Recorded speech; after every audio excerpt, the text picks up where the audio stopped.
play. And always heard Larry Munson doing this. It was always really fun to hear that. But here's like the one thing that I never really knew. All the times I've heard the Appleby to Washington and, kind of the stuff, associated with that. I didn't know that I guess Appleby himself was a part of such an important historic milestone before that. I probably should have. I'm certainly not saying that I shouldn't have. I probably should have. I just didn't. So I think moments like this are important to honor when it comes to Georgia's history and pay close attention to, the things that happened before many of us were born that kind of lay the framework for what we are enjoying and experiencing now, the bond that we all have together because of this. There was a lot of things in the history of our state and the history of our university that led to that. So I really think it's a pretty cool thing on Saturday that Georgia's doing what it's doing, recognizing these men and shining a light on what they did, because frankly, there are some things I wouldn't personally know if Georgia wasn't doing things like this, just because it was not the kind of thing that I grew up hearing, although maybe I certainly should have. But in the case here, a pretty good, cool thing for Georgia on Saturday. And I'm sure you'll read a lot about that in the days to come there, too. So nice to see these men at the forefront of the football conversation as the Dogs get ready to take on South Carolina. All right, we're going to get ready to welcome on Facebook and YouTube and Twitter and Twitch. We're already on those platforms. All right, well, good. Well, hey, everybody. Glad you're here. You've already missed a lot. Our First and 15 at DawgNation.com and on the DawgNation app. If you ever want to be a part of that, it's as simple as going to one of those two platforms, DawgNation.com, the DawgNation app. We start at 9:45. We take a bunch of comments. We let people talk about what they have on their mind. But also now we're going to get ready to get things cranked and rolling for think of the big show, the regular show, whatever you call it, DawgNation Daily itself, DawgNation Daily proper, if you will.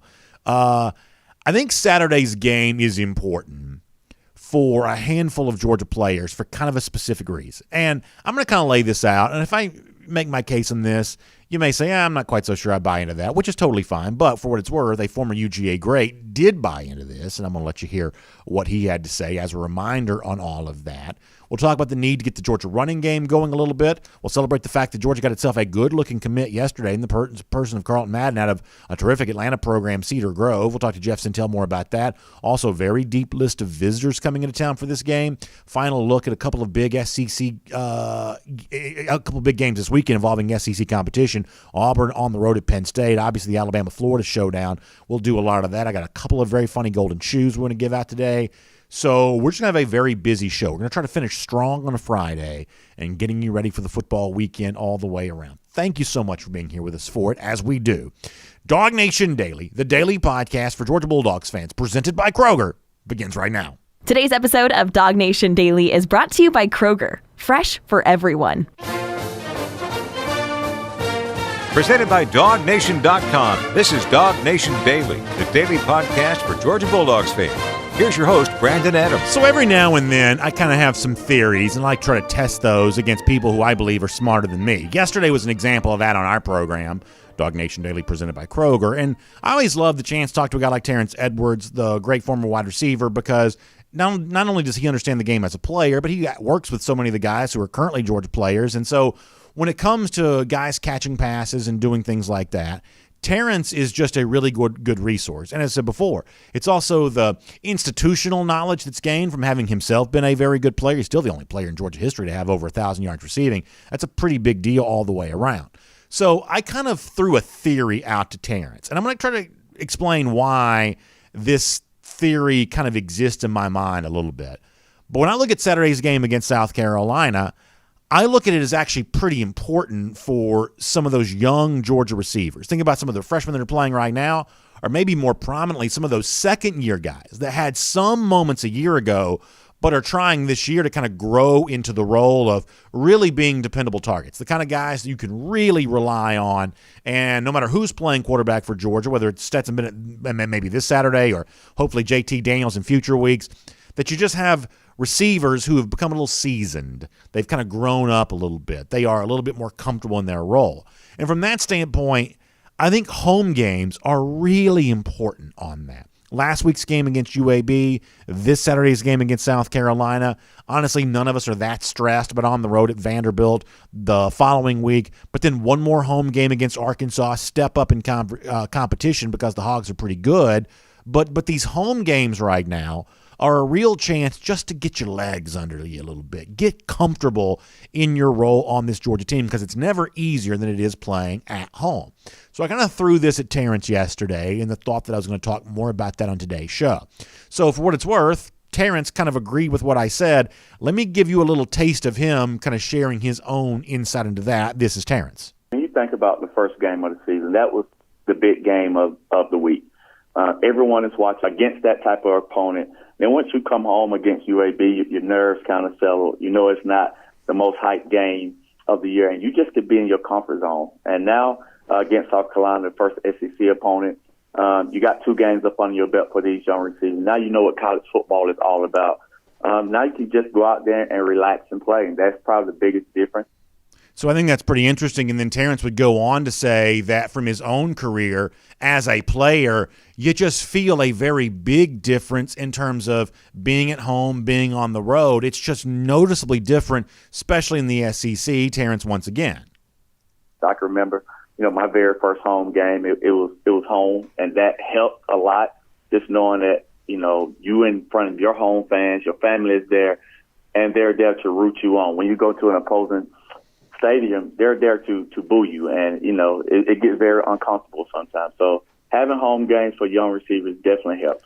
So I think that's really pretty wise by Terrence, somebody who understands this, somebody who's kind of been in that spot before. And I'll tell you where the genesis of all this was for me. And maybe sometimes it's incorrect to compare things across sports. Totally grant you that. But the genesis of all this for me was, have you ever heard the phrase, and you hear this a lot come playoff time in the NBA, that in the NBA, it's sort of thought of that role players play better at home. Like gamblers talk about this a lot, that think about like your third or fourth scorer in an NBA team, your post presence that provides some rebounding and some defense. Think about guys like that, not LeBron James, but they're like, the supporting cast, those role players. The thought here is that role players play better at home. I think is it Hubie Brown, the longtime analyst that invented that as a talking point? For some reason, I'm thinking Hubie may have started that, but you've kind of heard that said about the NBA before, that role players play better at home. You go on the road, sometimes those guys, may struggle a little bit. That's why you get such a different outcome, oftentimes home versus road for these NBA teams in the playoff. It's really the impact the environment makes on the role players that changes everything there. And so with that in mind, I think the same thing could kind of similarly be true for some of these Georgia wide receivers there too, because a lot of these guys are young, and even though you see the freshman phenom every now and then somewhere in the SEC or somewhere across college football who has a great season, great, like sort of steps onto the field as a college football player, and he's kind of already great. There are some examples where that seems like it's true. For the most part, though, the receiver position in college football is still kind of that's still kind of a veteran's position. That's still kind of the position that you kind of grow into a role over the course of your time. So last week, you look back at the UAB game, even though it wasn't JT Daniels who was starting, even though it was Stetson Bennett was starting, Bennett was still delivering the football, and there were a lot of young Georgia receivers who kind of got a moment a week ago. Obviously, Brock Bowers had 3 catches for 107 yards, also had 2 touchdowns. He may be kind of there. He may be one of those rare examples of the young freshman-type guy who kind of shows up with a level of polish already. So Bowers may be the exception to this rule. But look at guys like second-year player Jermaine Burton, who probably struggled a little bit week 1 against Clemson, but did have 3 catches for 92 yards and a touchdown against UAB. Obviously, a lot of that coming on one play. Arian Smith also had a 61-yard touchdown catch. Adonai Mitchell, the freshman, had 2 catches. Ladd McConkle only had 1 catch, but it went for 32 yards. He had kind of a big moment. Justin Robinson got his first career touchdown there. You had a lot of young players that had big moments in the comfortable environment of playing at home. I mean, remember what Terrence said a moment ago. There's a comfort zone. You feel safe when you're at home. You don't have everybody booing. You're not distracted by all of that. You can just relax and kind of play your game in pretty friendly environs all the way around there. And that's why I think this Saturday is also really important for Georgia too, because it's another example where the same thing is true.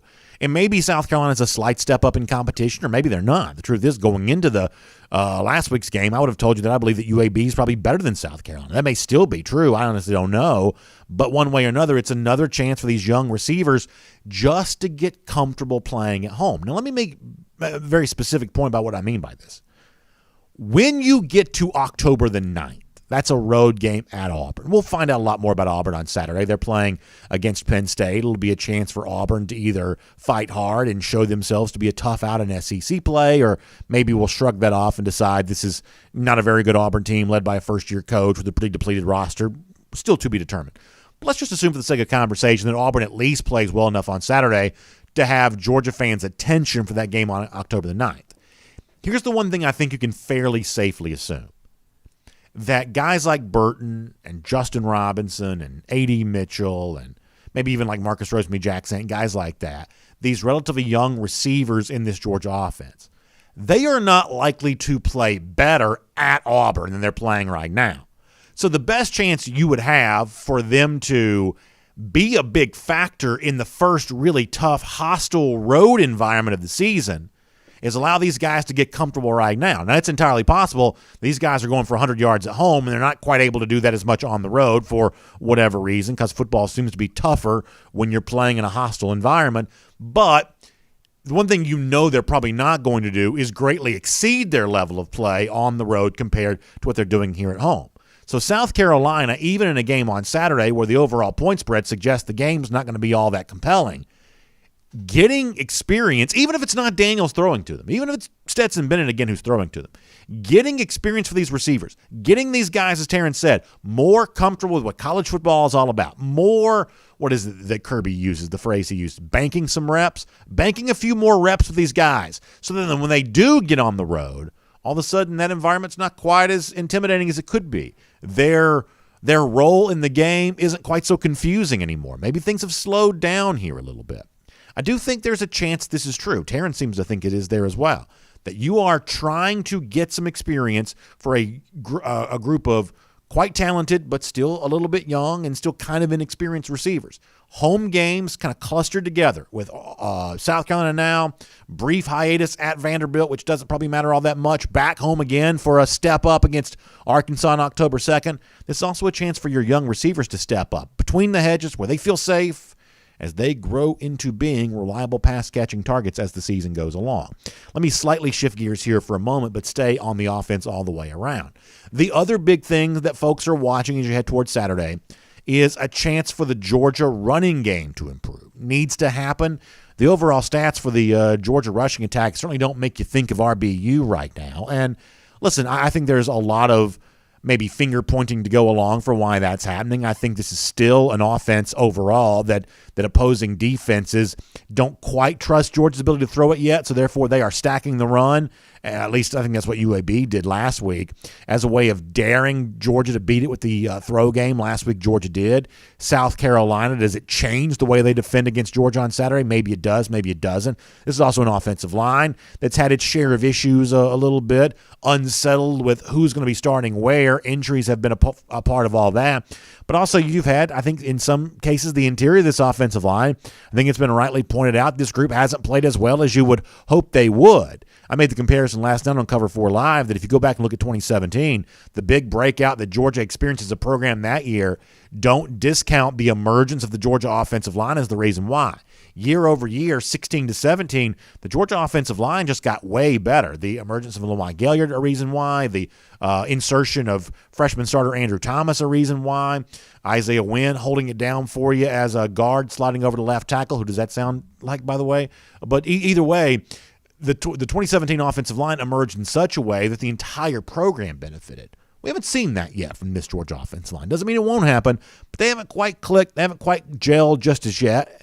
And I do think that's part of the reason why the Georgia rushing attack has been somewhat stymied here through 2 games. For what it's worth, Kirby Smart used very clear language about his expectations for this aspect of Georgia's attack here this week, and he's ready to see it get better. This is Kirby Smart. You got to do it better. Like, you can't do that. Now, we may not have a running back get over 100, but that could happen because we may split them up. We may share it out, but certainly would have thought we'd have had more with over than 34, and should. And we got to work hard at that. We've got to be able to create run game. Some of our passing game comes from the run game, right? The play action. So your play action is not going to be real good if you're not a good run team. That's part of the success we have on defense is we don't have to honor play action because we got a good run defense. So we got to be able to make that a threat. We got to be able to make that count and hit people, and we did not do that at a high rate. Now, how much that had to do with UAB and how much that had to do with us, I don't know. I still think UAB has a pretty good team and a pretty good defense, but we did hit them with some explosives. Kirby knows infinitely more about football than I ever will. I won't pretend to be anything other than that. However, I do read a lot of these geeky X's and O's style blogs, things like that. And for what it's worth, NFL play callers don't seem to agree with what Kirby Smart just said there, which is you have to establish the run to be able to effectively play action. It seems like that would be true, right? But it's been seemingly in the NFL proven true over and over again that you can play action from the word go in the NFL. It's still the most effective. You think about all the types of plays that can be called. A play action pass is still the most efficient play call in all of football, and it doesn't require establishing the run at the onset of a game to be able to do that. There's been tons written about that at the NFL level from people who are way smarter than me, much the same way that Kirby Smart is. So I'm not telling you I know that Kirby Smart is wrong. I'm saying that other smart people that I've heard from would suggest that description of football is probably wrong here, that in 2021, this notion of you can't throw it until after you've proven you can run it, that's just not really what football is at the highest levels, the most successful play callers. That's just not quite the way the game is. And I think that is relevant for Georgia because I've been of the belief that the Georgia running game will be at its best once Georgia truly proves that it's a passing attack worth respecting, that it's a passing attack worth paying attention to, that once that occurs, at that point in time, the job of the Georgia offensive line gets easier. The job of the Georgia running backs gets more fun because all of a sudden you're doing what Najee Harris did some for Alabama a year ago, or what Clyde Edwards-Helaire did for LSU the year before that, or what Travis Etienne did for Clemson the year before that. You are running wide, gaping holes. You're running through them against a defense that's very worried about what talented receivers and capable quarterbacks are doing to them because, listen, you can always stop the run by throwing more bodies at it. But the more your passing attack forces defenses to be in conflict and use its 11 players in a different way than just crowding towards the line of scrimmage, boy, that becomes very hard for all defenses, including maybe the defense that might be defending Georgia as you move towards the rest of the season. So another thing to watch there. Georgia scored 56 points last week. It was fun to watch the way in which Stetson Bennett kind of cut it apart and really took that UAB defense to task. This upcoming Saturday, chance to see these young receivers. Do they continue to blossom and play as well as it seemed like they played a week ago? And can the Georgia running game find its footing a little bit more too? Two big reasons to show up to Athens. Very curious what happens under the lights between the hedges on Saturday night. My name's Brandon Adams, and this is DawgNation Daily, the daily podcast for Georgia Bulldogs fans. Presented today by Kroger, and good to have you with us no matter how you get to us today. Live on video, 10 a.m., Facebook, YouTube, Twitter, Twitch. We also start at 9:45 on DawgNation.com, the DawgNation app. We call that our First and 15, and we love having you there for all of that. Of course, some of you like listening to the show, and I really appreciate that. A lot of you do, really. Our podcast's been on fire as of late, which has been really cool. So you can check that out on the Apple Player or Spotify or any of the other podcast platforms. We post the show each and every day at DawgNation.com. A lot of you listen in the Classic City on the radio on 960 The Ref. We love our radio partners there. Big fans of what they do for folks all throughout the week there on 960 The Ref. And we have a great time being a part of our radio station there, too. So huge thanks to everyone who makes that possible. Special thank you, though, directed to our friends at Kroger who makes this show possible today. And obviously, Kroger is getting you set up for your tailgating as you head towards the weekend. That means so many good things. You can save on hot dogs right now. Home Chef, hardwood smoked baby back ribs. That's a really cool thing. You can get some good savings on all your tailgating needs. You can get that today and throughout the weekend there at your local Kroger. You can also use your Kroger Plus card and save instantly with fuel points there too. So lots of big incentives for you to check out everything happening at your local Kroger. Go to Kroger.com/football for more details. That's Kroger.com/football for more details on all of that. All right, we'll get Jeff Sintel here coming up in just a moment. Busy list of visitors for Georgia on the weekend. We'll preview that. I'm talking about some huge names expected to come in here, and we'll let Jeff tell you all about those. There is some movement with a 5-star wide receiver, which is pretty important. We'll touch on that. And Georgia got a commitment yesterday, too, so you got to talk about that there as well. In fact, let's make that the subject of our Around the Doghouse, delivered today by our friends at Marco's Pizza.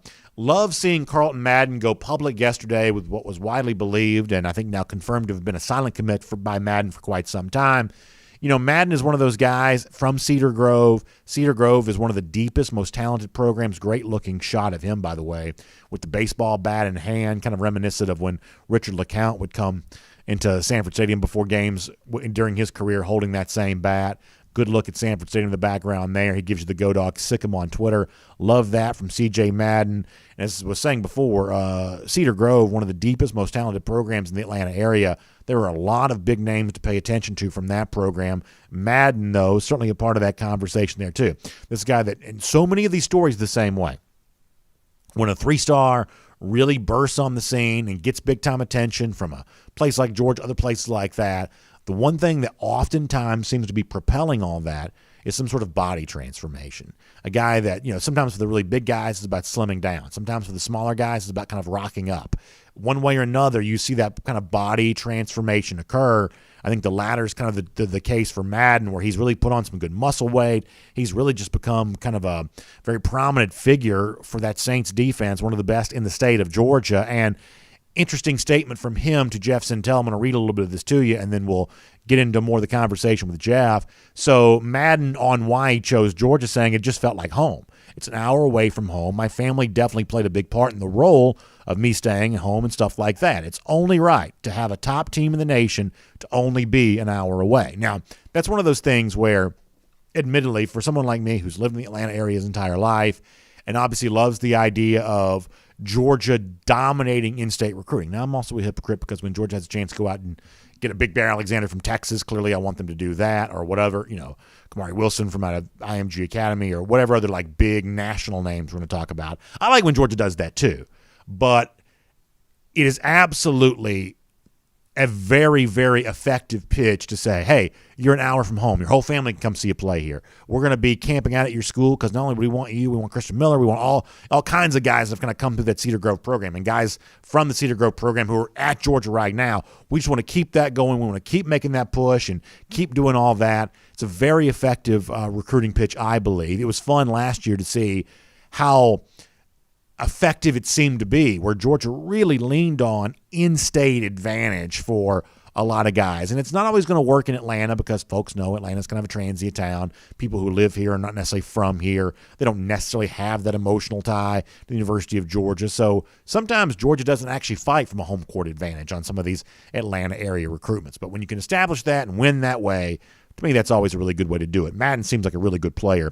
We'll find out more from Jeff, what he brings to the table. But I did want to highlight there, as a part of Around the Doghouse, delivered today by our friends at Marco's Pizza. And, of course, as you head towards the weekend, I want you to think about Marco's Pizza because there are a couple of things that, for my family, really, really important. Honestly, when you're feeding a bunch of kids, obviously great savings is really important. Marco's provides that. But you also want the food that you eat to taste good. You want to feel like that the food that you're eating was well prepared, worked to really be perfect. And that's exactly what Marco's Pizza provides, whether it's the golden crust, it's always baked so perfectly, the 3 melty cheeses that are kind of on top of all of that, the old world toppings that are just really authentic and just really, really delicious. That's what Marco's Pizza provides for you. I'm sure just hearing me talk about this, you're probably kind of dreaming about the chance to order some for lunch or dinner or whatever else, and I think you should because it's really, really good stuff. Also, it's great savings there as well. You can currently get a large one-topping pizza for just $9.99. You can't beat that deal. That's good stuff. You can order with the Marco's app or online at marcos.com. Of course, participation may vary, so check your local store for details on that. But just know this, Marco's Pizza, pizza lovers get it. Marco's will also be a part of our DawgNation postgame show on Saturday. They'll present the moment of the game. That's always really fun. But there's no better moment this weekend than the moment that you get a chance to spend with friends and family when you gather around good pizza from Marco's Pizza. So I hope you'll check that out there for that. We got a lot to check out ourselves now, too, when it comes to UGA recruiting stuff.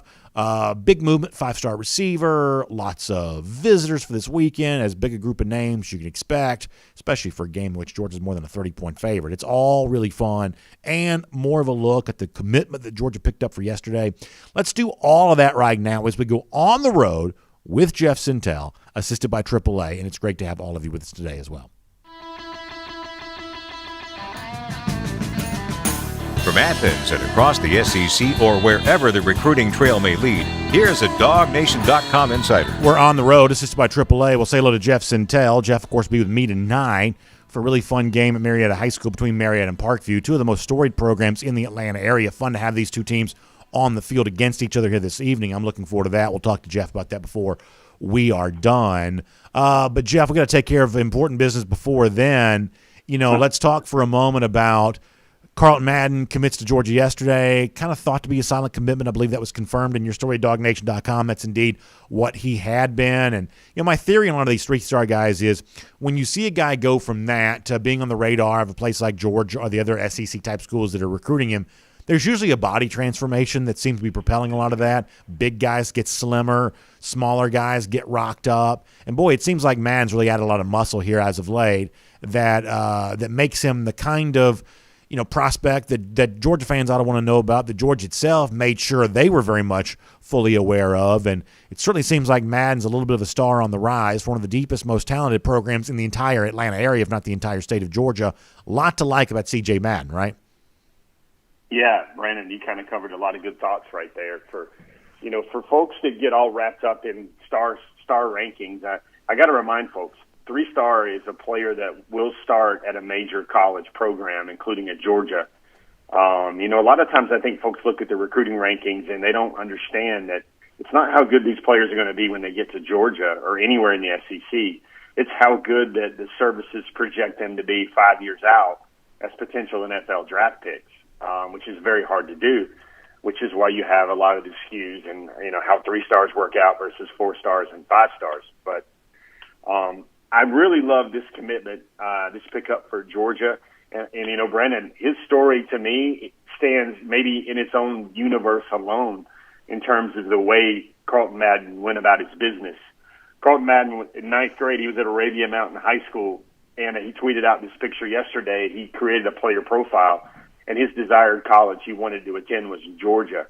Flash forward to last summer, man, I saw him and I was like, man, that's a pretty stinking good player. Love the way he moves, love the way he competed on a defensive line with a lot of studs at Cedar Grove High School. And I was like, man, that kid could be something. I think I tweeted something out. But at that time, he was only about 205 and 210 pounds. And this is the part that I love. DawgNation Daily listeners, we're not trying to plug any companies here, but that young man had about 2 to 3 peanut butter sandwiches a day and a bunch of push-ups for about 6 months. And he went from 205 to about 240. Then he goes to Georgia, and I think he has to camp twice. I mean, he basically did everything but install bricks in the new indoor facility and the new team weight room, headquarters locker room, and all that. He worked out for Schumann at inside linebacker. He worked out for Lanning. He was in a position group where there were only 4 guys, so when his head coach tells me he was dog tired and Georgia worked him full slap out, as our grandfathers would say, that's what they did. He got the offer from Georgia. Took him about maybe the first week of August before he finally committed. But Brandon, think how sweet this slice of life must sound. He's at a steak dinner at a very fine eatery in Atlanta. It's his birthday dinner. He's eating steak. No more PB&Js on the plate. See, Peaches, she always gets excited when this happens. I know it. No She's more hungry. PG. When I tell this story, she's like, "Man, tell them the part about the PBJ." Sure. And he has steak on his plate. No more PBJs. And he gets on his phone at his birthday dinner with his family and tells Dan Lanning he wants to be a Bulldog. And then hilarity, ballyhoo, dance parties, Soul Train dance lines, all that stuff takes place. Because the hardest part then was he had to wait 6 weeks to tell the world he was a Georgia Bulldog. So neither one of us are nutritionists, but it does kind of occur to me that one of the hardest things for a young athlete, like a high school athlete, is it takes a lot of protein to add a lot of muscle mass, right? And protein's really expensive. I mean, you want to have enough meat to add a bunch of muscle mass. That's pretty expensive. It certainly seems like for a lot of these young guys, peanut butter is the most cost-effective way to get the fuel that your body needs. As I said before, you should consult your own nutritionist. don't take my word for that, because I'm honestly not the perfect picture of physical health. But it does seem like that peanut butter, assuming you're not allergic to it, I guess, but it does work pretty well as being a pretty good fuel for your body, because those steaks are expensive, and that, especially in this current economy, some of that meat's pretty expensive. But peanut butter seems to be a pretty good way for these aspiring young athletes to add a little bit of muscle to them, right? Brennan, it's funny. You and I cover a lot of Georgia high school football, and this has happened for the last 25 years where a big city coach will go, or maybe a rural coach will go to the big city. When you get to a program, and this is a coach that comes in with some reputation and some poise, he's wanting to start a program. He starts making sure the boys have nutrition, have 3 meals a day. Great example here is even in Rush Pope's case in Colquitt County, they created a school nutritionist position that was actually for his wife. But there was a new room that was just filled with food to make sure that everybody would have food to eat. And a lot of the times, whether people could afford the muscle milk or something else like that, they would. But a lot of the schools would turn to, they'd have people making about 200 PB&Js for breakfast and lunch during the summer. And that's how they turn their athletes. If somebody needs to put on 25 pounds for a junior or senior season, PB&J, that was the way to go. Yeah, I think that's exactly right. Well, the way to go for Georgia to head towards this weekend is obviously a huge list of visitors. I want to do the Arch Manning thing because obviously that's pretty, it's certainly interesting to have him on campus. But I'm also really interested in the fact that Anai White's expected to be there too. This was a guy, Jeff, when you think about, impact defenders potentially for Georgia's 2022 class that – I don't know. I guess I've always thought it was a little bit of a pipe dream, and maybe there wasn't what I kind of viewed that real substantial connection between he and Georgia. But getting him on campus, at least a step towards maybe forging that. What do you think of White being expected to be there, and what this could mean for if you want to showcase a dominant defense to a potentially future dominant defender? This seems to be a pretty good opportunity to do that. How much can things change with Georgia and Anai White on the basis of what could happen with him expected to be on campus? Yeah, Anai White's a good place to start because I think he's a guy that wants to love Georgia, but there was maybe some disconnect. The reason why I say he wants to love Georgia is one of his best friends in the world, maybe, or at least a very good friend type mentor is Tyke Smith, who's at Georgia right now as a transfer portal out of West Virginia. I still think he's a couple of weeks away from maybe playing, maybe at least 1 or 2 weeks from playing. But there's a natural buy-in there with he knows Tyke, and Tyke's telling how it is. Here's the difference. 2 really big points here for Tyke Smith. For Anai White to bring up here. One, he visited Georgia officially over the summer, and folks, every official visit to Georgia is good. This one was just merely good. Most, like 95% of official visits and visits to Georgia are, fantastic. Dance the jig, fantastic. Fred Astaire, old 1920s, 1930s movie, fantastic. It was just okay when Anai White visited Georgia. And I think Georgia has a different picture to show him now. Georgia before was that defense that, hey, we can get you to the league.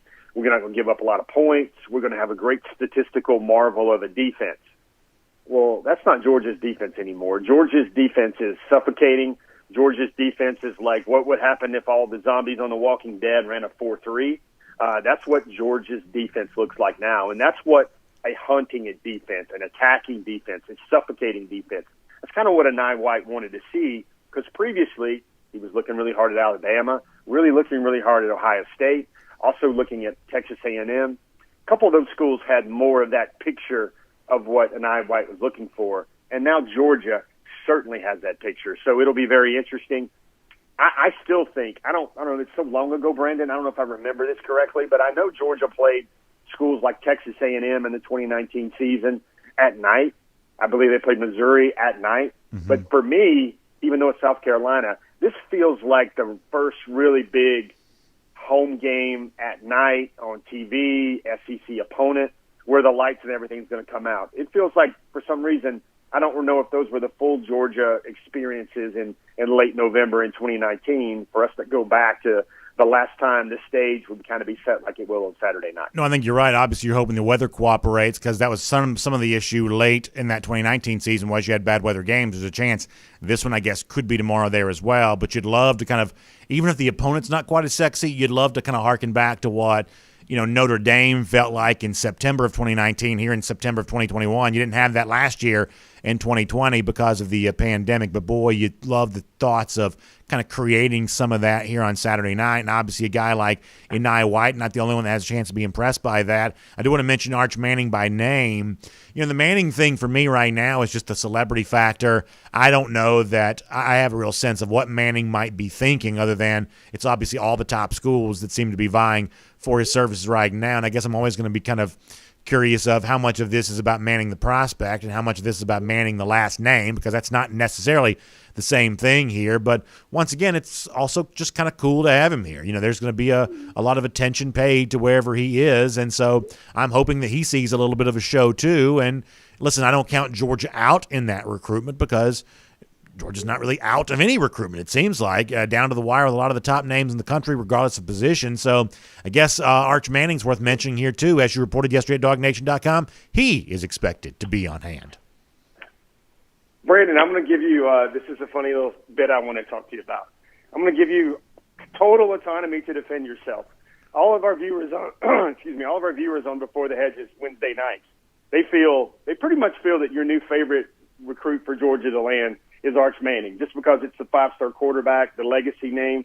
What say you, sir, about those dire accusations on your character? I wouldn't say that I've fallen in love with Arch Manning yet. I mean, I understand why your audience, my audience, would assume that, because that's typically kind of my MO is, the next, big name, the next shiny toy. I kind of move along to that. And I'm sure at some point in time, I'll ride the Manning thing for all the clicks I can get out of it. I'm sure at some point in time we will definitely do that. But as of yet, I don't know that I have much of a feel for Manning. And it's not to say that I'm against him or anything like that, but this is not someone yet that I've developed much of an emotional connection to. Whereas, Vandegrift, I did. He was an in-state guy. Stockton, I do. He's an in-state guy. I'm not saying I prefer those players to Arch Manning. I just feel like I felt connected to them more quickly. For now, Arch Manning's just kind of a big brand name that I'm aware of, but I don't know that I have a strong feeling about him as of yet, one way or another. I'm still pretty wait and see on that all the way around, I would say. It's funny, Brandon. Some of this feels planned.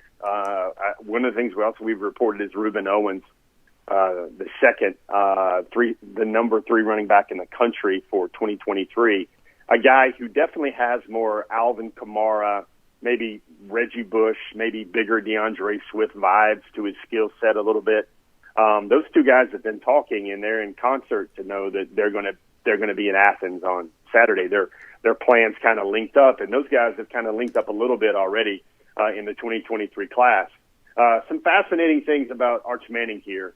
Number one, he still doesn't have a Twitter account. I can't believe that's still not a thing here, but when your last name is Manning, I don't know if maybe you do need a Twitter account for future NIL endeavors. You're going to be pretty set anyway. The things that you're hearing and seeing and reading about Arch Manning is, like a Manning, he sees the field very well. He says that Kirby Smart would probably be a great fun coach to play for. He feels that Athens is a premier, amazing. I think in a 24/7 sports story, Arch Manning even said that he thought it may be one of the better college towns, if not the best college town in the country. Now let me try to speak to all those out here that are rolling their eyes, or they're slapping the table and they're like, Jeff, Brandon, Arch Manning is not going to come to Georgia. Who Georgia has stacked in front of him and everything else? He's not going to be any part of that. I would say not so fast, my friend, in my best Corso manner on this, because I'm not saying that Arch Manning is going to go to Georgia, but the reason everybody thinks Arch Manning will not go to Georgia, that's going to exist everywhere he's looking, except perhaps maybe Texas and Ole Miss. Alabama has dudes in 2021 and 22. Clemson has dudes in 2021 and 2022. The programs he's looking at, and it seems right now there's some Texas, there's some Ole Miss, there's some Georgia, Clemson, Alabama, the biggest of the big, let's say. Curious that I don't hear a lot about LSU with Arch Manning at all, which might be saying quite a lot. So for folks that think he's not going to come to Georgia because of the man named Gunner and the man named Brock and still the man named Carson Beck and the man named the mailman, all those guys, that's not going to bother this family at all, because I guess certainly when your last name is Manning, you get the feeling that you're going to be good and prepared and ready to compete wherever you go. Brandon, he's 6'4", and it's not just his Manning name that's getting a lot of interest. Of course, that's probably a big driver for a lot of folks. But Manning's 6'4", he's a 5-star.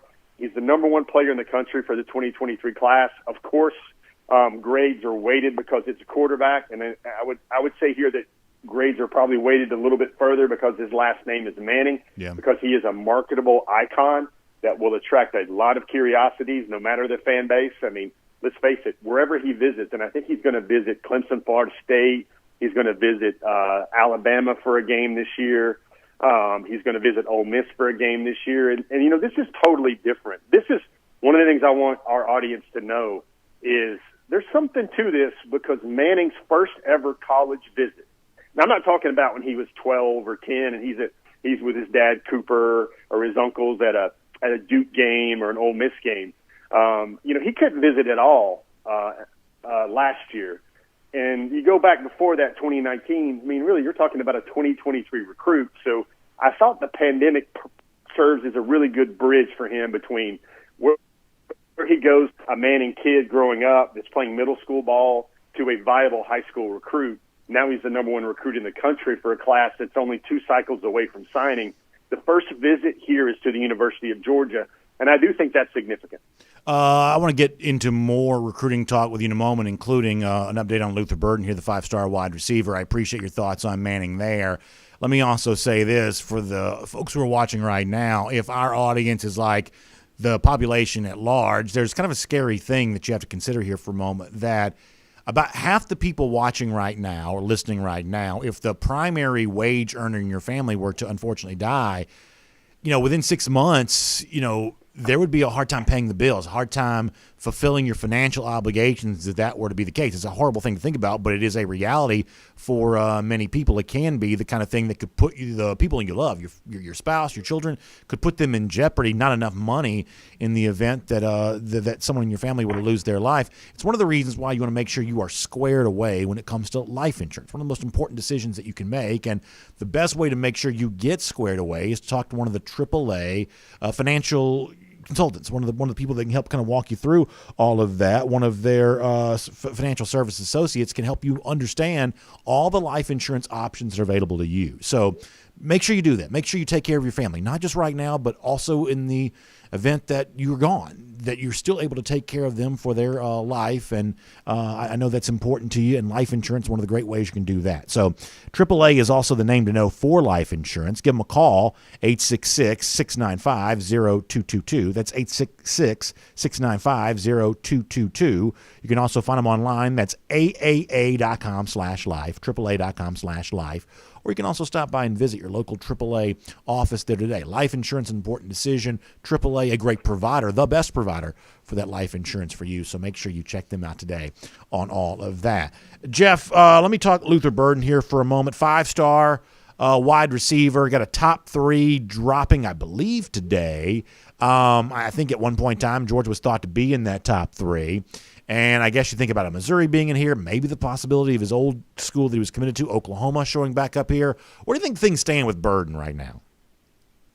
Brandon, it might give you the chance to say top 3 and not 3. I don't know if we've ever used that particular colloquialism before, but top 3 and not 3. I think Georgia's going to be in that top 3. Luther Burden the third. I think everybody, Brennan, we got another the third. We got to make sure we're identifying him right. It's actually Luther Burden the third. Well, there you go. 5-star. I thought he played pretty well in the St. John Bosco game last week in a losing effort for the East St. Louis Flyers. And their mascot is an old biplane. Their logo is an old biplane from, like, you know, way back. I thought the Kitty Hawk days. I thought that's really cool to kind of see a high school called the Flyers with a very old-time model flying machine, let's really call cool. it, as our logo. So he's actually dropping a top 3. He's actually already established that he is going to make his decision on October the 20th. There's a lot of news this week for Luther Burden III. I'm going to be curious to see if he still keeps old commitment home Oklahoma in his, I guess we should call it a final 3 now for Luther Burden III, because I do believe Georgia and Missouri are going to be in there. I know folks are infatuated with the 5-star ranking, and he's the nation's number one wide receiver on the 24/7 Sports Composite. Look, I'm gonna be honest. I think he's probably a top 5 recruit in a lot of years, or even this year's. As I say a lot, probably gonna need to say a lot whenever we're talking about rankings, is I still think the rankings are at least 6 months behind of where they should be. A lot of guys we saw in June that had lofty rankings that came in camp at a lot of places didn't really feel the love or the "we got to have you" from a lot of those schools once they started working out. And I think the recruiting rankings are starting to establish or reflect that. You see a guy named like Andre Green Jr. Andre Green was a top 24 receiver, top 25 receiver when we really started talking about him maybe 6 to 8 months ago. And now he's the number 8 receiver in the country. Still very, very much interested in Clemson, North Carolina, Georgia, Penn State there. Andre Green Jr. is at Penn State this weekend for the whiteout against Auburn. But Luther is a guy that a lot of our readers, a lot of our audience point to is like, man, need more 5-stars, need more guys like Luther Burden III. And I think where Georgia is at right now, looks like we're a month away from his decision. I think Georgia's in a decent to good spot there for Luther Burden. I think Georgia fans are going to need to see him take an official visit or take a visit to UGA maybe for the Arkansas game in the first week of October. I think that's one where you want to see visits work out and him have a chance to take an official and see Georgia for a game again before that October the 20th finish line for his process. So a couple big weeks here, I think, for Georgia with the Luther Burden III recruitment. Because that's one thing, I'm going to harp on this, and I know I'm probably definitely preaching to BA in the choir about this one.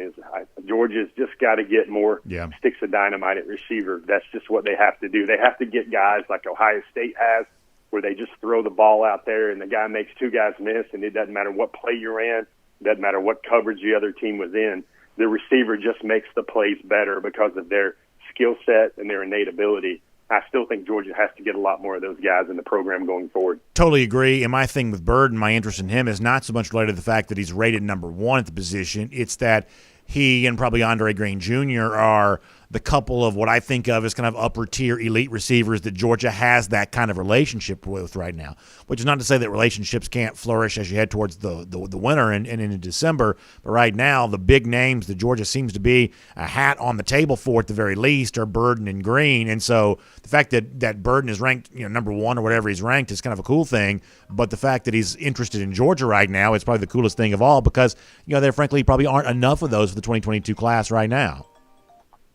Yeah, Brandon, I'd like to make one point on that topic. Everybody loved the air show last week, speaking of Flyers. Everybody loved the air show last week with Stetson Bennett. But here's what caught my eye about this. Where did Georgia kind of get a lot better and upgrade its kind of profile at receiver? That was the 2020 class when Georgia brought in guys like Arian Smith, Jermaine Burton, Marcus Rosenby, Jack Saint. Jermaine Burton, if I didn't mention him earlier, maybe he's so nice I got to mention him twice.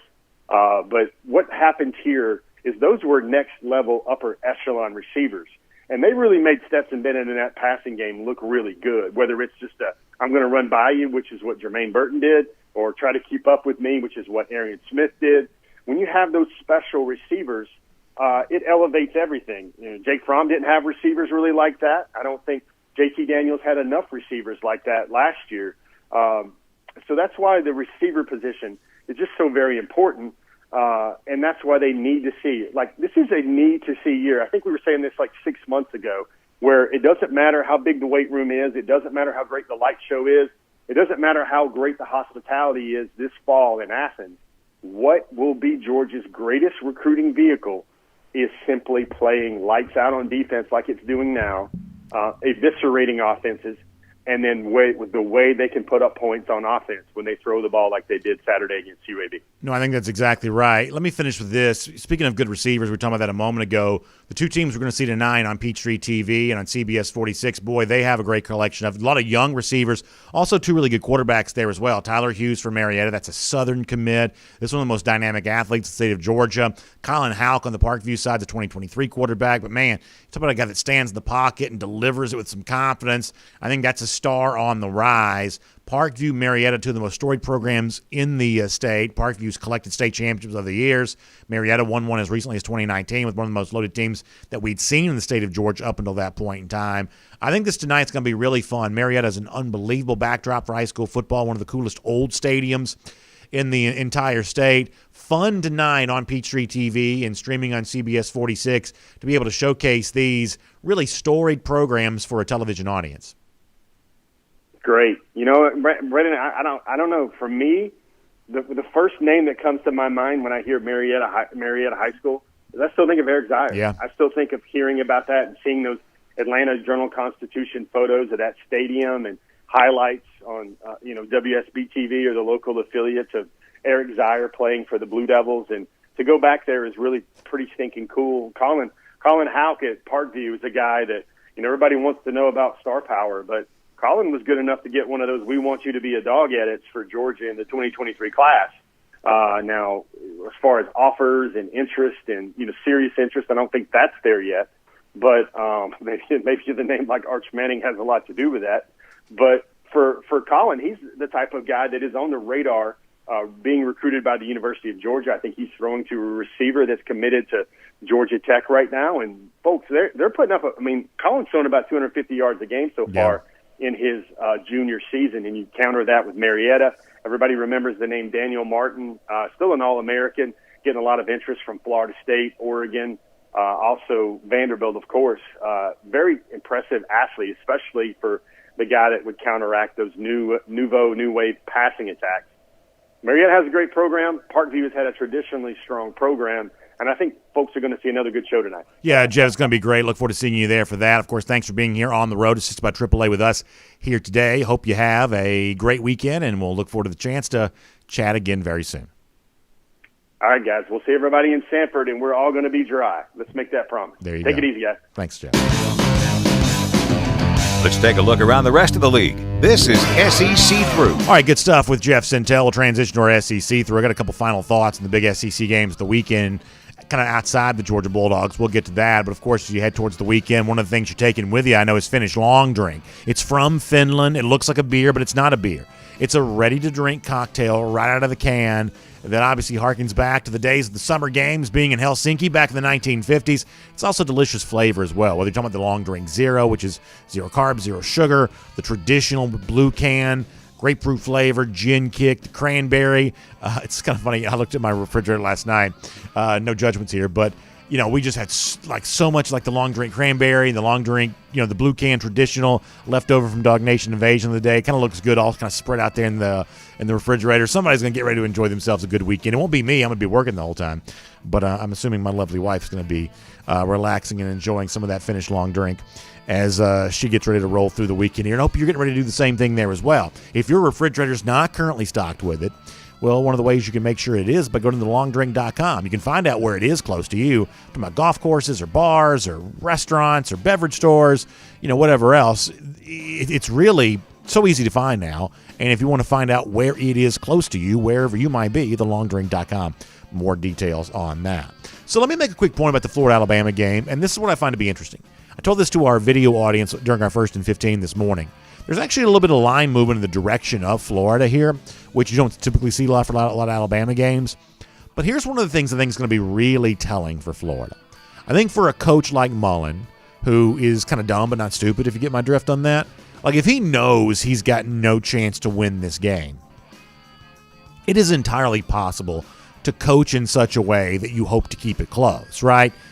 You get a big crowd there, home fans, maybe a little bit of forgiveness. You don't beat Alabama because, almost no one ever does.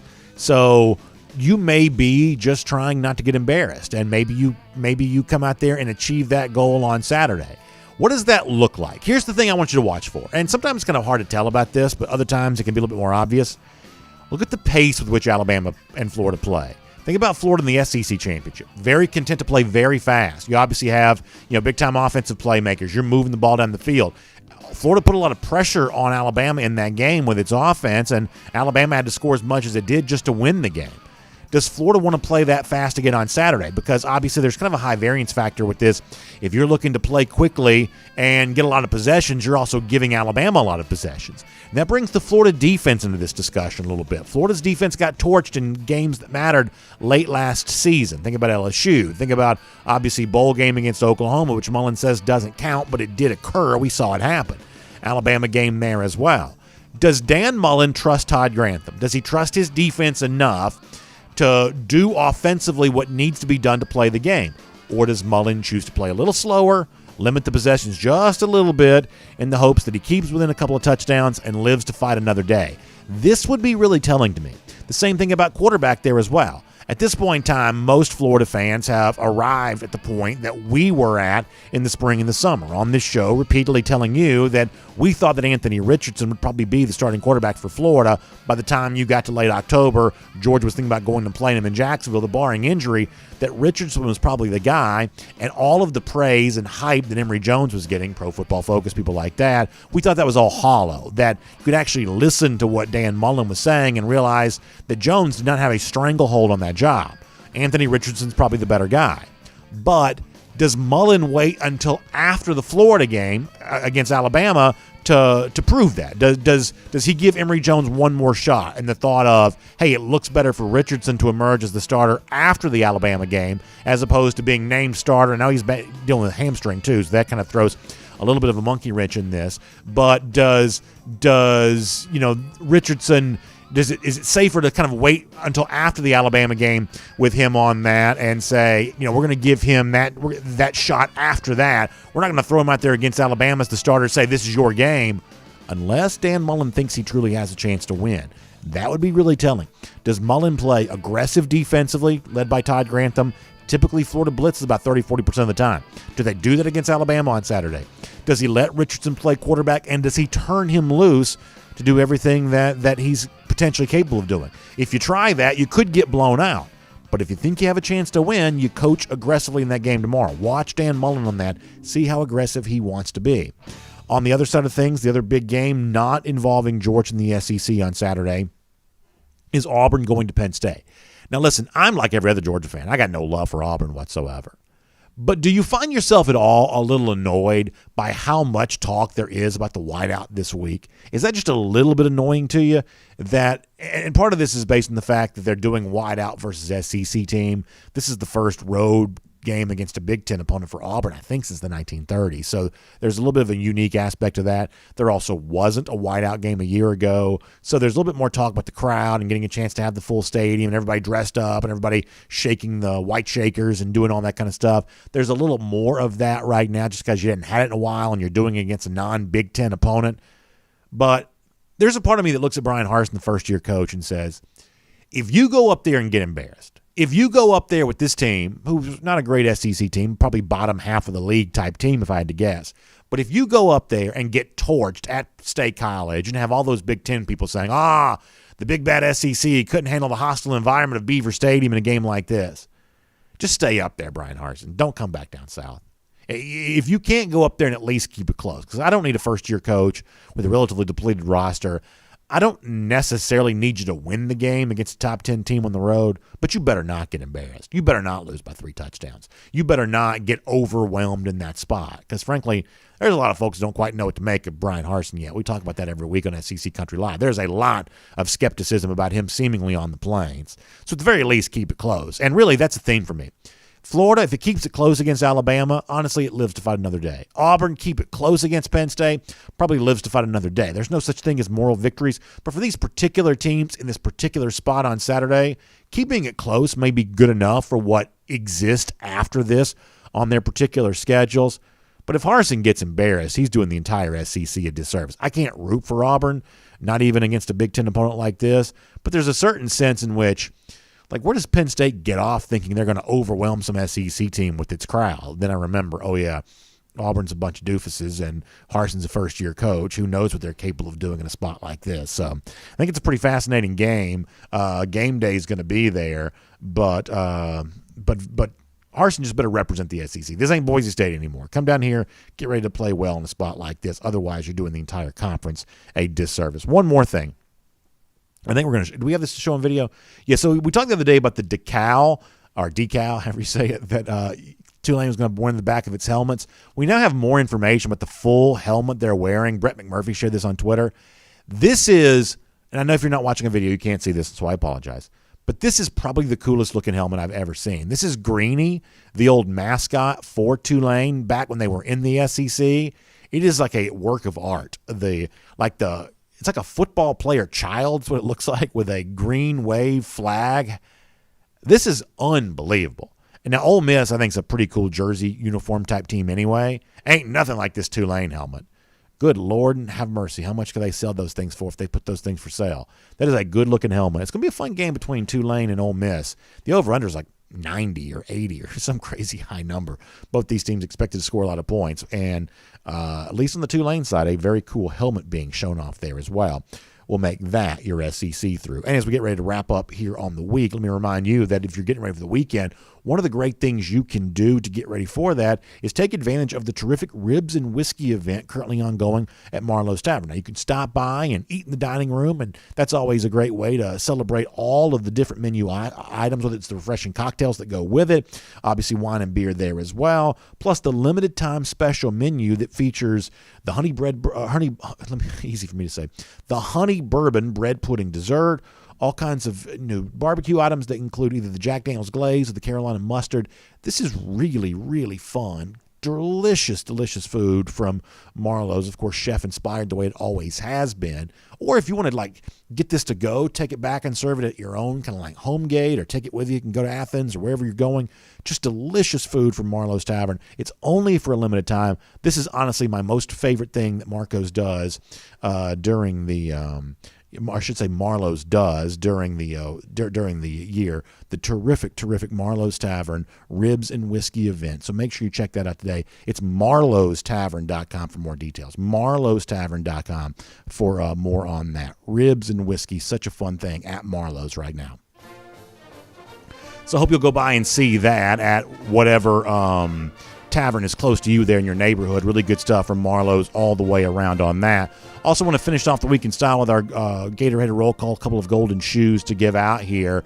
First of all, speaking of folks having fun on the weekend, obviously Classic City Lager, we love that. Our buddy Texas Dog, who's one of our great commenters, in town in Athens for the game, stopped by the Blind Pig Tavern, one of the great watering holes there in the Athens area, and enjoying himself a taste of Athens while he's there from Creature Comforts Brewing Company.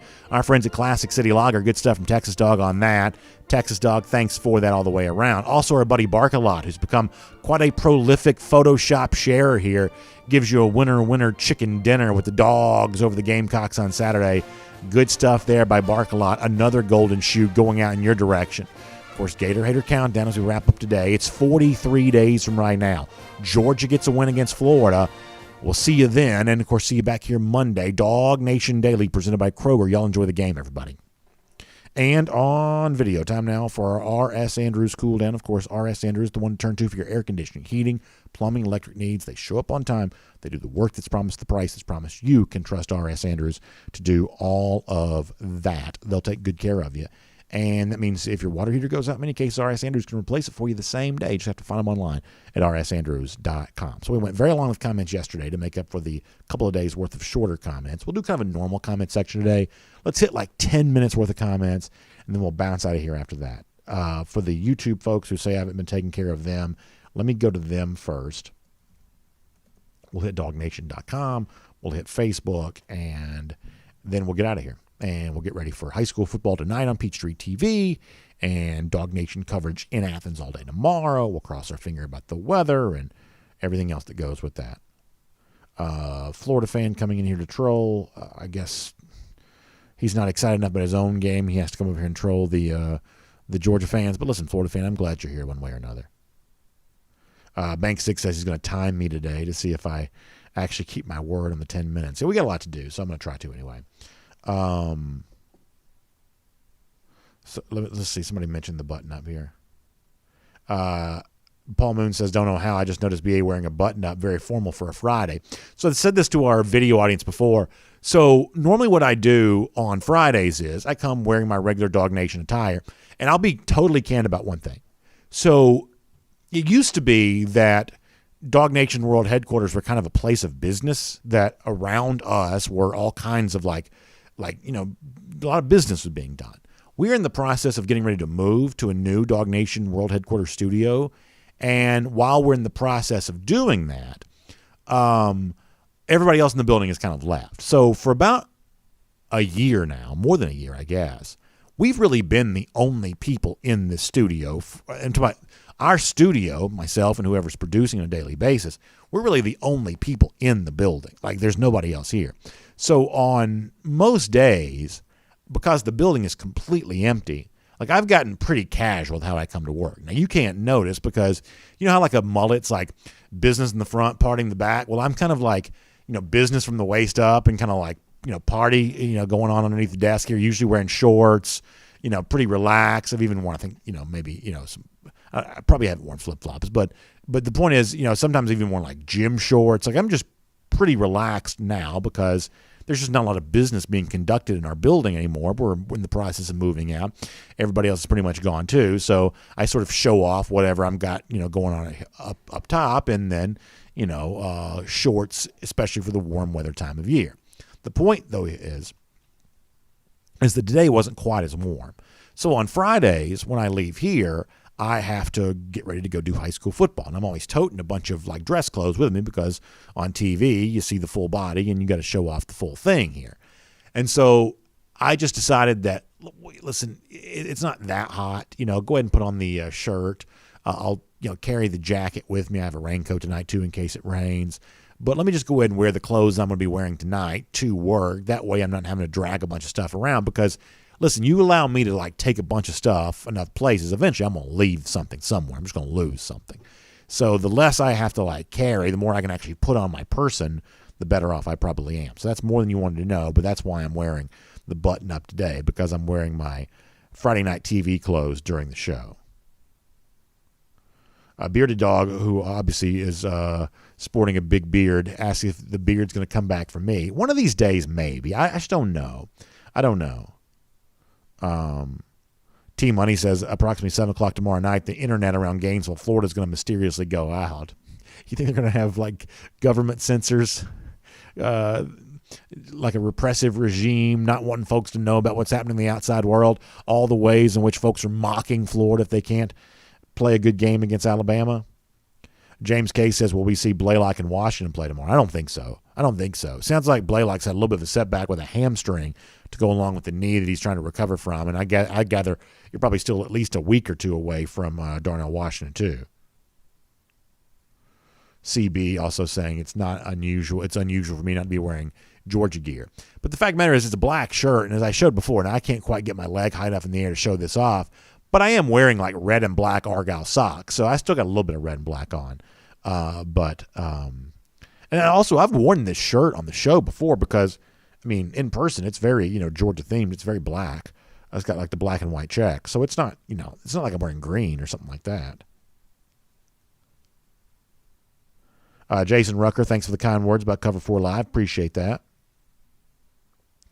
All right, let me read Green Soldier here, and I'm going to pop over. And Jeremy says, how do you watch the high school game? So Peachtree TV in Atlanta, and if you're not in Atlanta, you can stream at CBS46.com. That's the local CBS affiliate in Atlanta. They stream that on their website there as well. So wherever you are, you can watch it streaming, CBS46.com.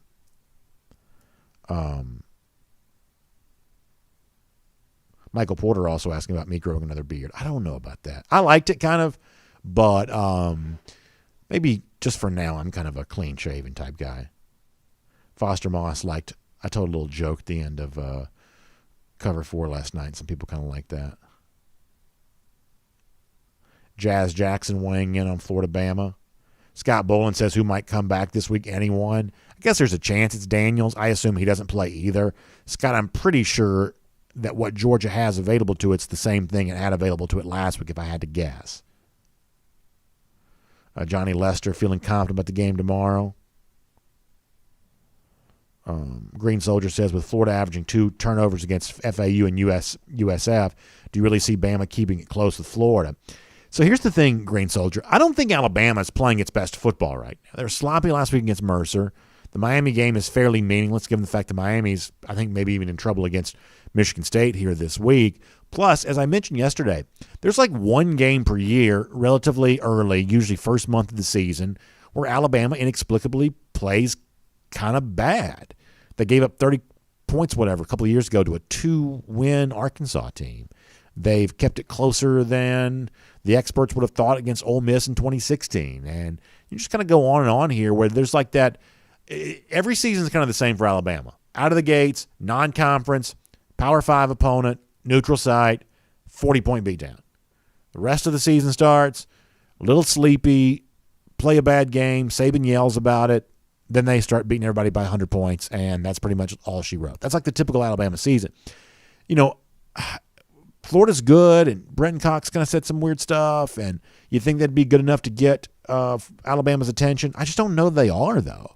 I think there's a chance that Alabama may sleepwalk through this, win it sloppy, and, you know, be content to try to play its best football later on. Remember, this is still a first-time starting quarterback making his debut start on the road. It's not a guarantee in any situation.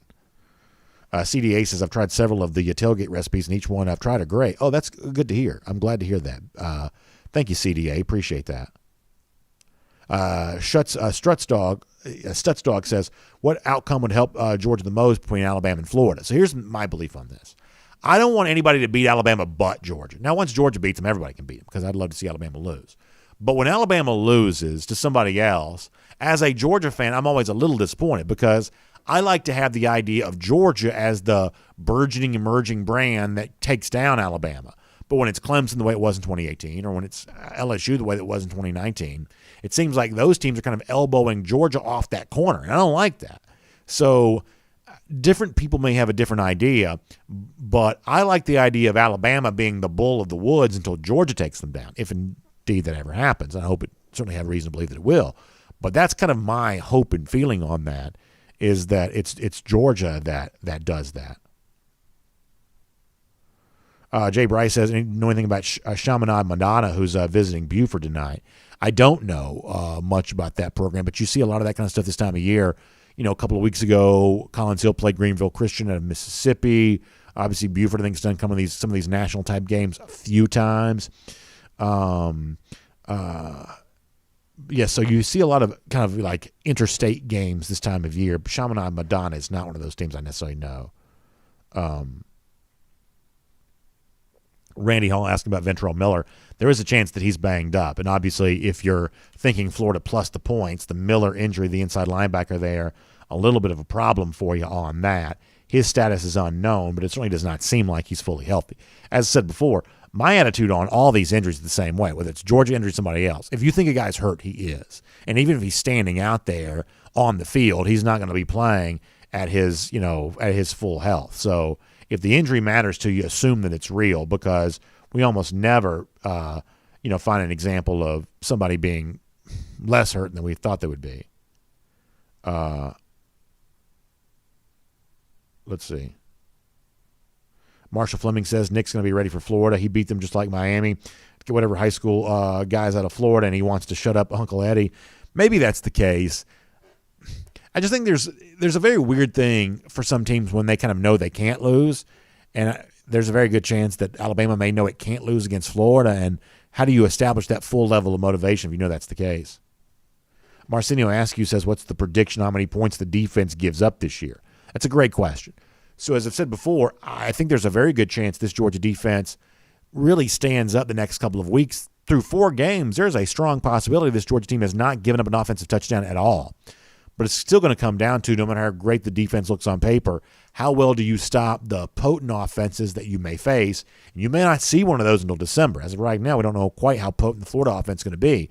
You may not see a truly potent offense until December. So for me, it's not the total points you allow, because the honest truth is we've seen Georgia allow a couple touchdowns a game a couple of times, right? 2017 was close to that. 2019 was close to that. So we've seen this Georgia defense be really stingy before. This group at least matching that, I think it's highly possible. But can you hold a good offense to that? Maybe Georgia did against Clemson. We still don't know yet what Clemson is offensively. But it's the issue of, can you stop a team that's proven capable of scoring against other teams? That's the big issue that's still out there for Georgia. Philip Carroll says he'd like to see Florida never win another game against anybody. I like that too. Somebody, Brian Whitehead and Bill Sanders talking about the Jordan Davis play. Yeah, one of the great things we've seen, we've talked about it a little bit in the comment section. I think one of the reasons why it doesn't come up on the regular show as much is because, to be completely honest with you, if you're going to talk about it, you got to show the highlight. And, listen, that's just not the kind of thing where we have the capability of doing. We have the capability of showing it to you. We don't have the rights agreement to be able to show that highlight to you. So we don't really do that. Let's see what else. Philip Jordan Wells and the subject of confident South Carolina fans. Yeah, and we'll see how they're talking once the game is done. Kevin Cook says he thinks that Kentucky beats Florida. I think one of the interesting stories in the SEC right now that's probably not getting noticed a lot is the fact that the changeover with offensive coordinator at Kentucky, bringing a guy who's really kind of running the Sean McVay offense for the Wildcats. Total upgrade. Will Levis looks like a big upgrade at quarterback. It's kind of funny. I also saw where Eddie Grant is now back at Kentucky in kind of a demoted off-field type role. So lost his job, didn't get a new job, now just kind of back working at Kentucky. But it is quite amazing how upgraded the Kentucky offense seems to be at the moment. Matt Rugavina wants to know, should I do a beer can chicken or regular drums and thighs? So, my taste buds have changed a lot as I've gotten older. I know that thighs are one of the most tender, flavorful parts of a chicken, but I've got to where I don't eat dark meat at all. I used to eat almost exclusively dark meat. The drumsticks and the thighs. That used to be the thing I ate on fried chicken almost exclusively, and now I'm all about breasts and wings. That's my whole thing now. So I know there's some restaurants, because there's a wing shortage that's real apparently, and some restaurants have actually turned to thighs, they're doing thighs instead of wings now. But I'm more of a in that particular case I'd be more of a beer can chicken guy, or if I want to eat the fried chicken I do want the white meat. Donna Lydon asking about the quarterbacks. So as of now, we don't quite know what to expect on Saturday, other than my assumption is it's Stetson Bennett. There's a chance it could be JT Daniels, but my guess is it probably won't. And look, if I'm wrong about this, you can just add it to the things I've been wrong about. That's fine. But my assumption is it's Stetson Bennett who starts on Saturday. And I honestly don't know what to make of the current situation with Daniels. I've been told that he needs rest to get over the oblique injury, but I'm left to wonder, when's he getting that rest if they're still practicing him in the hopes that he can play right now. So I just don't know. I take it seriously that he's dealing with the pain on this, because I think it impacts his ability to throw the football. And so we shall see, but my guess is it's not this week for Daniels. Bill Sanders, I knew somebody was going to go down that route.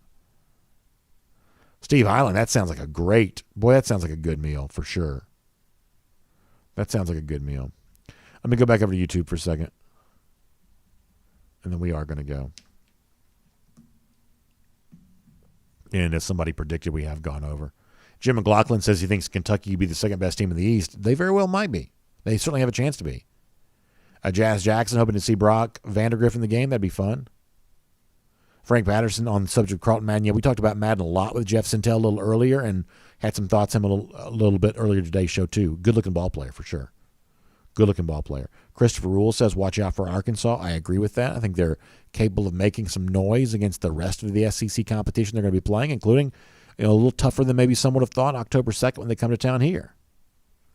Keith Brown says, is Brock that far behind on the depth chart? I mean, I think this is the situation at Georgia now, where this is just a little bit more similar to a typical quarterback scenario where, listen, 2016 and 2017, Georgia was a brand new program under a first-year coach. There were not a lot of depth in the program at that same level there is now, and so you had to have freshman quarterback in 2016. And then when he got hurt, you had to have another freshman quarterback in 2017.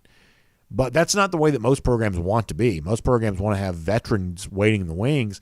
And so what you see now from Georgia is Vandegrift being treated a little bit more like a typical freshman would be. It's not a knock on Vandegrift. It's actually a testament to the fact that Georgia's finally now establishing a little bit more sensible succession plan for its quarterbacks. Now, listen, when you go from 0 years of experience, and by experience I mean being on campus, when you go from 0 years of experience to 1 year of experience, there's a pretty big changeover with all of that. So it could be that we see some real growth from Vandegrift that allows him to catch up very quickly. In fact, I predict that's probably what will happen. The fact that Vandegrift is kind of, as some might say, buried on the depth chart right now does not mean that he won't be the starting quarterback come 2022. But you got to let him get a little bit of chance to get comfortable here in college. And some of that comfort can come without playing, but he's got to get a little bit more comfortable. George Herndon says Blaylock should play Saturday, hopefully. I don't get the sense of that, George. At least not on what Kirby Smart said.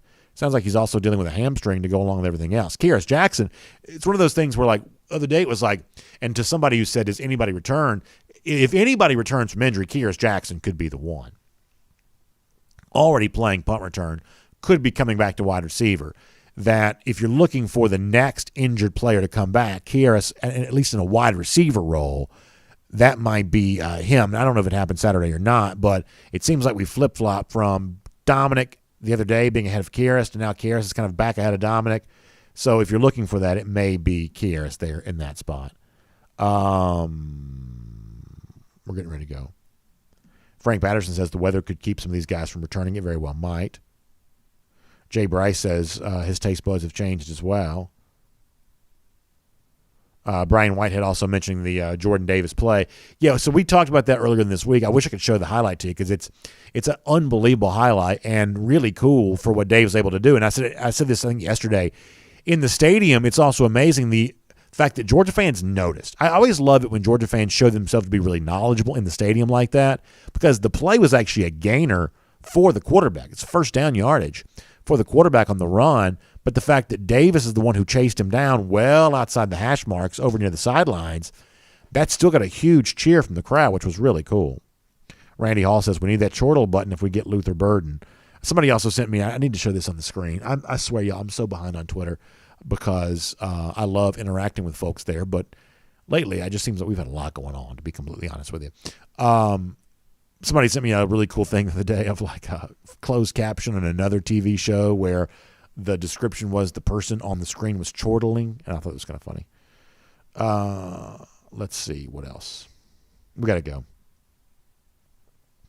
Isaac Cruz says Davis looked like a tank on the field. He really does. He's very impressive, man. He's very, very impressive all the way around. Very impressive.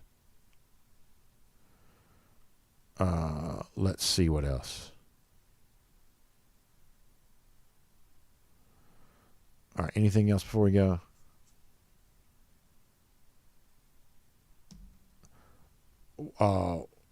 Onesimus Foster says, win a championship first, then you can talk trash. He says, go Gators. I think the Florida fans forget the fact that their last national championship was kind of a long time ago, too.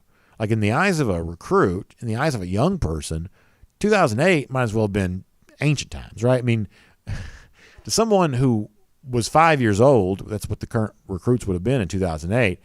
To someone who's 5 years old, 2008 might as well be 1980. I mean, so the seeming proximity of Florida's last national championship to modern times only exists if you've been alive for a very long time. If you're a young person, Florida's glory days seem like a long time ago too. I hate to say that, but honesty compels me to admit. Jazz Jackson wants to see some long runs on Saturday. That's a good way for us to close it out because that is going to be very important.